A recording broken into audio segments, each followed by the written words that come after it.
Hello and welcome to the show. We're back with 3 more vehicles taking on the West Coast Rally, starting with, well, our most sensible car today. This is the racing covet, the track version rather than the rally version, going to take on this course. That means lovely slick tyres, good for the tarmac section. Bad for this initial gravel section, or dirt section, likely not to have much in the way of grip. No, God, really, not much in the way of grip at all down here. Oh, that might have... Oh, we got away. We got away with throwing the car through Chiliad. I was very concerned we were about to go soaring off of the map. Oh, yeah, it really is not enjoying down here. Very difficult to take much in the way of speed. I'm having to kind of grab the handbrake in a vague attempt at getting the car through a corner. However, once we are on to the tarmac, as we go through Macau, no problems, well, just about no problems. This is where the covet should start to shine. We should be able to carry a lot of corner speed through here. I'll say a lot of corner speed. A decent amount of corner speed for a front-wheel drive car. Ooh, although a little bit of a twitch. Through Rockingham. Might have overcorrected slightly, and in doing that, we have splattered it. Is that bloody dirt on the outside launching cars? We've splattered it on the crash barrier. I think the car is still pretty okay. I mean, the radiator's gone. It's oh, and the suspension has collapsed. That front yeah, okay, front left suspension might have given away as well. It could have been worse. How brave dare I be into this final turn. We are there. We are. No, we're not going to make it around there. Oh, I thought I'd done it. I thought I'd got that one perfect. The problem with that final corner is you are committed. Once you have gone through there, you are committed. I thought we'd got the grip right.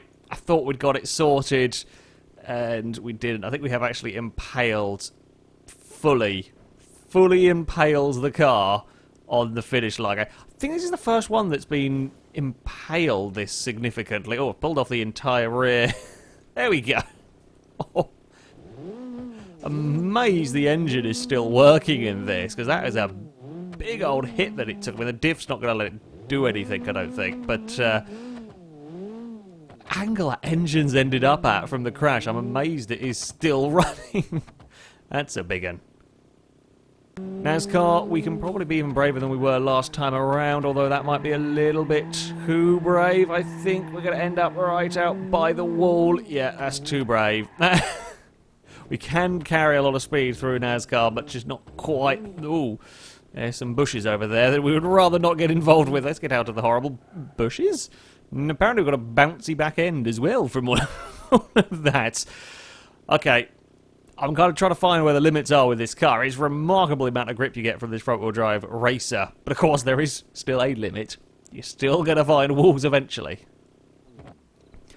Well, certainly the start of the runs here, not that spectacular. I'm hoping we can eventually not end up clipping the finish line, because around here, there's just so little grip. You can't really go fast enough to get... Well, you could go fast enough to get yourself into trouble, but it doesn't turn, it doesn't stop, and there's so little traction, it doesn't really accelerate. So, yeah, kind of the dirt section is not too bad for our cover, just because it is very, very slow indeed. And then as soon as we hit this tarmac section, then we have got the speed, we've got the grip from the race car. Now, we're going for, try and get it turned in a little bit better than that. We want a straight line, Rockingham here as much as we can, but not clipping that inside sort of crash barrier. That's not a good way to go. Again, get some good exits out of the hairpin. It's not going to be the most powerful car, this, but it is relatively light, and with plenty of grip, I'm hoping it can carry good corner speed so it'll make up for its lack of power. No, it's not going to be as fast as the drag car down towards NASCAR, but 81 miles an hour is still pretty good going on the old acceleration front. And then out of NASCAR we go with plenty of speed once more. Now, let's not bounce off of the dirt on the inside here. Let's not get that huge amount of understeer. There we go. It's going to be across the line for the covet. It'll be okay. Now, we'll flick it in. It'll be okay. We'll flick it into the building just for good luck. But that was more like it. That was more like it. Yeah, the dirt section is, as you would expect, not good for the car. It doesn't like running down there. It's not got the tyres for that dirt section. Once you get over that, there's a little bit of covet fire going on. I say a little bit of covet. It's quite a big bit of covet fire going on. Don't worry about that. It's engulfed almost the entire car. It doesn't like the dirt section. Once you get to the hairpins, it's very, very good fun. Might not quite have the ultimate power, the ultimate acceleration to match some of the faster cars that will go in this series, or have gone in this series even, but it is very, very good fun to drive. Apparently, though, the final corner, not so enjoyable. Not so enjoyable in this at all. Well, barbecue, anybody? Now, I did say that the race Covet was the sensible car today. Up next, we have got a D-Series pickup. However, this has a supercharged V10, which means some 600 horsepower going through this truck. It is all-wheel drive, doesn't have slick tyres, might possibly stand a chance of finding some sort of traction on the dirt. Don't know what it's going to handle the corners like. Probably quite scary. I think is the way we're going to go with this one. Have to be very, very careful. While it will, I'm hoping, have a little bit more grip on the dirt, there is also a lot of power and a lot of potential for me just to get myself into trouble with the sheer acceleration of this going through what is a very, very tight section. We've very nearly fallen. We have fallen off at Cat Attack. We've gone... Yeah, the problem that the being caught out by the sudden speed is slightly what got us there. There actually isn't as much grip in this truck as I was kind of hoping for. That might be to do with the fact that the power overcomes the tyres very, very easily. Well, that's not going anywhere. Please get slowed down for the hairpin. There we go. And then sort of point and squirt truck is what this is going to be. Oh, we've pointed and squirted a little bit too much in the... Oh, bugger. We're not going to stop that. It's brutally quick, this thing. It is very, very fast. And a little bit more oversteer at just the wrong moment. Just when I wasn't quite expecting it. And, yeah, that'll catch it out. Not the biggest of crashes, mind. Now, we're going to have to be early on the brakes here. I think that's going to be the trick with this. Get it early on the brakes. Oh, that might have been a little early on the power. I think we're going to be in trouble through Rockingham. Oh, we caught it. Oh, we're not going to catch that there. Oh, we might get... I mean, we've got away with it. That run is... Oh, not got away with it there. That was me being a bit stupid. We kind of caught it in the end, but all of that wiggling around fishtailing is not going to produce a good run anyway, but... got a little carried away. This is, yeah, quite oversteery for something all-wheel drive. An interesting test of the truck's acceleration up towards NASCAR. We've seen speeds over 100 miles an hour from some very, very fast cars. This thing is quick, but it's not going to make 100 miles an hour and slow down for the corner. In fact, at 50, it's struggling. At 50, it's gone. At 50, we've killed all of the right side tyres. I thought we'd got that one sorted, but no, we just kind of gradual understeer through the mid-corner. Once you end up out in the gutter, that's going to tear the tyres apart. Acceleration is bloody good on this to have got as fast as it did in that space of time, but the handling, as you might expect, is not quite up there with the race cars. You can get away on the most part with throwing it around, although I completely messed it up through Cat Attack. Oh, that's not... Oh, that's a big bump. We've not had that one before. Didn't realise the road fell away quite as much as it did there. You can get away with throwing the truck around quite a lot on these hairpins. However, if you do still end up out wide, you're still going to get into trouble. And trouble we definitely found.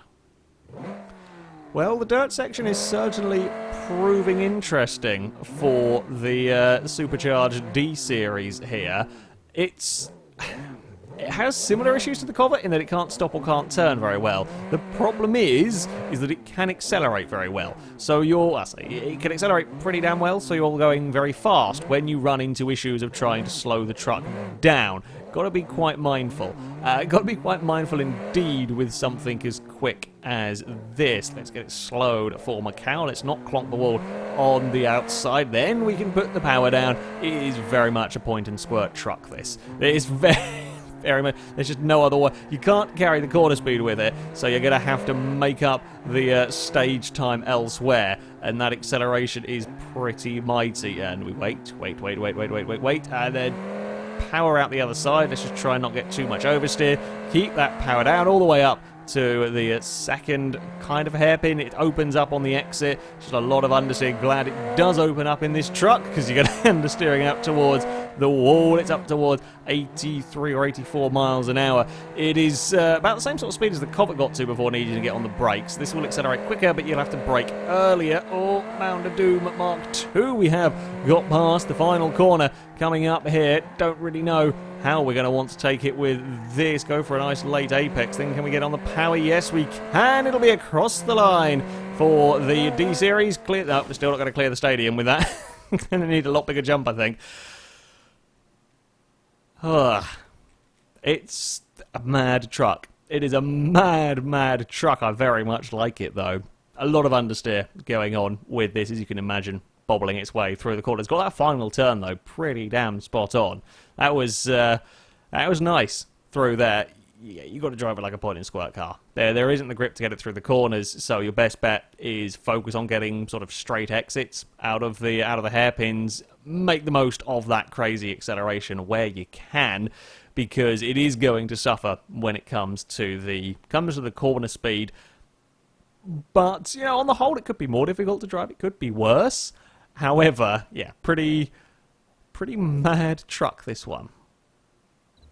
Our final vehicle today is the DH Outlaw. We've got the four-wheel drive hill climb / race spec version of an utterly mad car. These things incredibly fast, incredibly difficult to control. We've got full racing slicks here. Should be good for the tarmac. Going to be difficult on the dirt. I will also say, I know I said this is going to be a crazy episode for cars. I cannot use, as much as you guys want me to, the 600 mile an hour truck. The engine isn't capable. The engine stalls if you try and keep the revs even vaguely low. And on a course like this, you need to. It doesn't work down here. So, sorry, can't use that truck. Instead, we're going to have a crazy hill climb buggy with mightiest of wings at the front and at the back, because this doesn't stall when you use low RPMs. Now, all-wheel drive, we should be able to get away with throwing this around over the dirt. It actually changes direction a lot snappier. Oh, we've eaten the wing and that's killed us. It changes direction a lot better than I was expecting it to, being on race tyres here. Changed direction so much better that we clipped the barrier, took the wing off, and then promptly ate it. That's going to be something to look out for, because that does really get wet. I was kind of hoping we'd just drive over it and be able to spit it out the back, but no, that wing's dangerous. It's still not great over here. It's still struggling a bit with that, understeer. Oh, that's going to smack the tree. I couldn't quite turn it around. It struggles a little bit with the understeer, but much like with the D-Series, ludicrous amount of speed and then no grip for braking or turning. Now we should, much like with the Cover, now it's likely to come alive in terms of speed. It's ferocious, accelerating towards the first of the major corners. It's eaten the wing again. Basically, if we knock the front wing, it falls off, then immediately goes underneath the front wheels, gets wedged, and then we can't get out. Because as soon as... Oh, that has pinged the wing. Not that, you know... Not that we'd set a particularly good time having lost the front wing. However, yeah, it just goes straight underneath the wheels. That's a pain in the arse. Am I going to be better off throwing the car around these hairpins? Possibly, but I've got to be really then careful. That's not stopping. That's not stopping. Ah... It can get so much speed and then not slow down again. The acceleration is so ferocious compared to the real lack of braking down there. It is skidding its way across the road. Oh, it's a lot of oversteer. We're fighting there.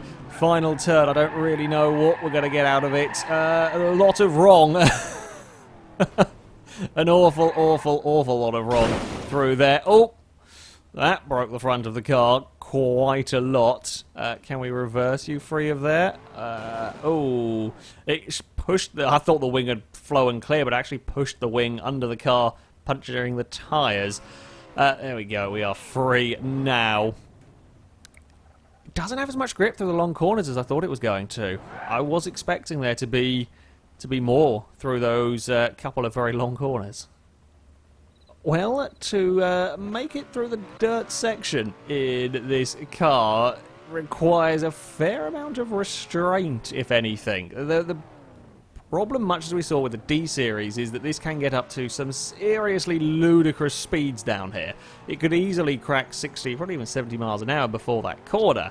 However, it doesn't have the grip from the tyres to then slow down for the next corner, so we've got to be very, very cautious up until we hit the tarmac, where we're still going to be a little bit cautious, but now we can use the ferocious amounts of power from this Outlaw.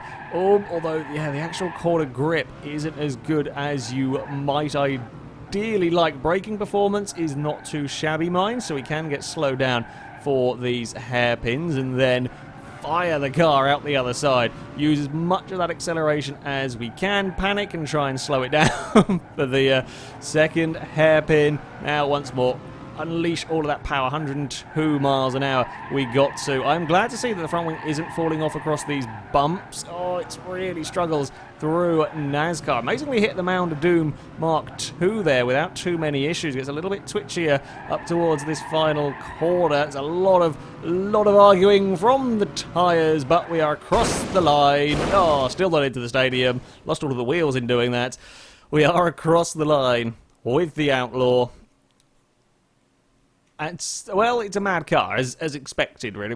Well, look at it when it's complete, not when it's missing all of its wheels. It's always going to be a mad car.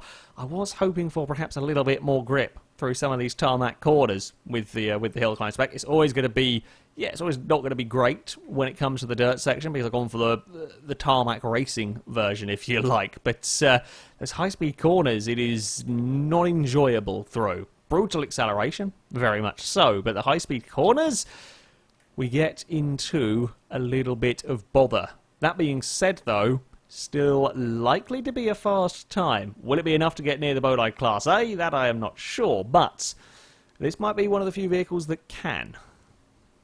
On to the leaderboard, and indeed it is the DH Outlaw that gets closest to the Bolide. It'll move up into second place, a 1:16.4 down this stage, but that is still some 6 seconds off that Class A.